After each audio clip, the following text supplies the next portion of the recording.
What up, ball knowers? My name's Darian, and minicamp officially wrapped up for the Broncos as they will ditch the final day on Thursday. So the next thing up for the Broncos will be training camp, but that is in about 6 weeks. So let's go over all the things that's happened in the last couple of days, all Broncos related. First up in the first discussion I want to have, the Broncos signed Hakeem Butler, replacing Michael Woods II, who is unfortunately hurt. Another vet receiver to get in there, UFL MVP, big body guy, elite after the catch with his speed, goes up and gets it. Some drop problems, and I don't know about his blocking and stuff. He was a failed converted tight end, so we'll see what he can do. Uphill battle, of course, maybe a practice squad guy, but he would have to probably beat out little Jordan Humphrey and be a sixth receiver that the Sean Payton keeps, which he normally only keeps 5, and we all know who the top 5 guys are. And the Broncos also signed DB Sean Fresh Jr., another UFL standout, more for his returning ability as on the punt returns, and I think some on kick returns.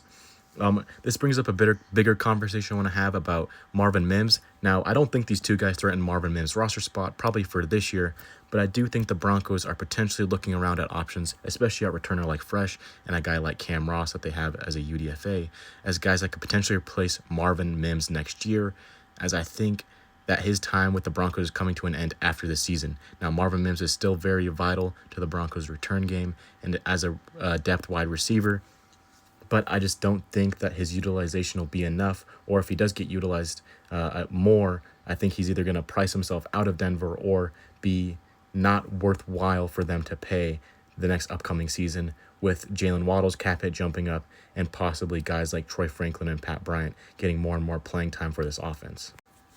I think at the earliest, maybe Marvin Mims could get traded at the end of training camp, but I still think that's too early. Maybe a deadline move, but I do think Marvin Mims will keep his way on this team for the rest of the season, play out his contract, but especially with him hiring new agents, I think he's going to end up pricing himself out of Denver and probably find a contract in between a guy like Jalen Naylor, who got 3 years, $35 million, or a guy like Rashid Shaheed, who got, I believe, $51 million in between there. And I think anything over $10 million is too much for the Broncos with where their cap is at. It's not in a bad spot, but as you see in my previous video, they need to work some things around to create more cap, and with the Bo Nix extension coming up, I don't think you can afford to pay Marvin Mims like $10 million a year for 3 years, especially if he's going to continue to get underutilized here in Denver. Now, other news, Bo Nix was at both days of minicamp this week, which was great news. He said he could go full go if the team wanted him to, but was a little more limited in the first day, but did take 7-on-7 snaps today, which is a great sign. He said he's feeling good. The second surgery was to get bone spurs out that he could have waited on, but wanted just to get out of the way since the Broncos had a little bit of a longer wait anyway towards their minicamp.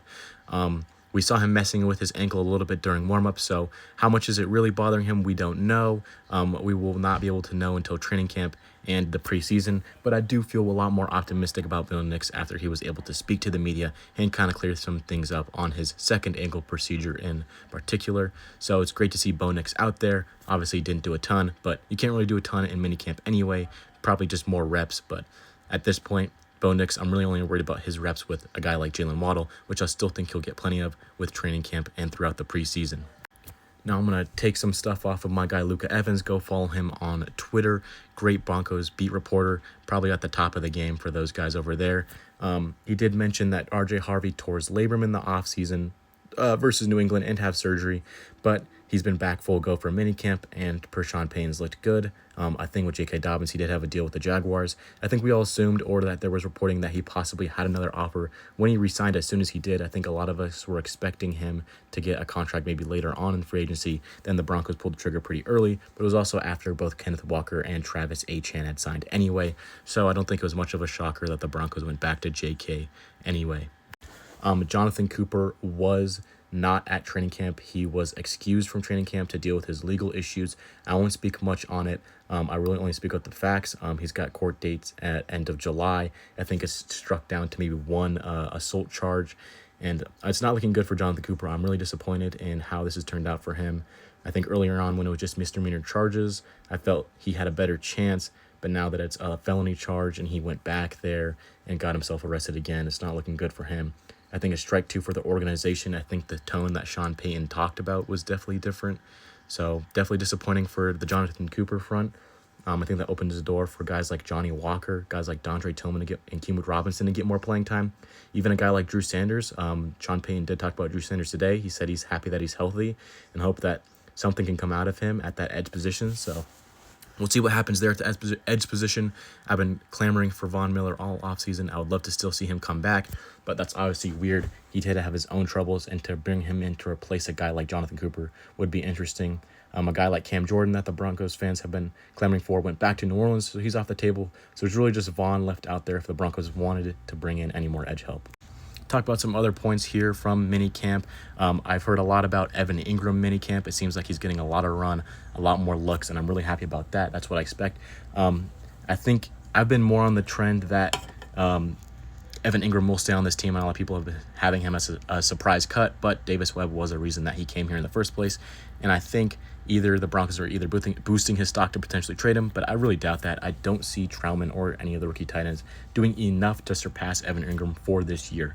The QB2 battle, I think Ellinger has looked really good from what we've heard from the media members, and I know a lot of people are down on Jarrett Stidham, obviously, after that playoff win. So I'm interested to see that QB2 battle. I'm actually higher on Sam Ellinger because he's more of a stylistic fit next to Bo Nix. So we'll see how that turns out. Jonah Coleman's been looking good. I've been seeing Tyler Onyedam's name a lot. Obviously, his burst. It's hard to tell with these D linemen. Obviously, no pads. Q Robinson, obviously, his speed is so elite as well. Jonah Ellis, we need Jonah Ellis to step up, especially, like I said, with Jonathan Cooper not being around. We did hear yesterday that there was a play where Courtland Sutton cooked Riley Moss, which was unfortunate to hear, but then also dropped the ball. Two things you don't want to see from those guys who struggled with both of those things last year. So hopefully they tied it up. I've heard a lot that Jahdae Barron's getting some outside run, which I predicted, so I'm really interested to see that in training camp.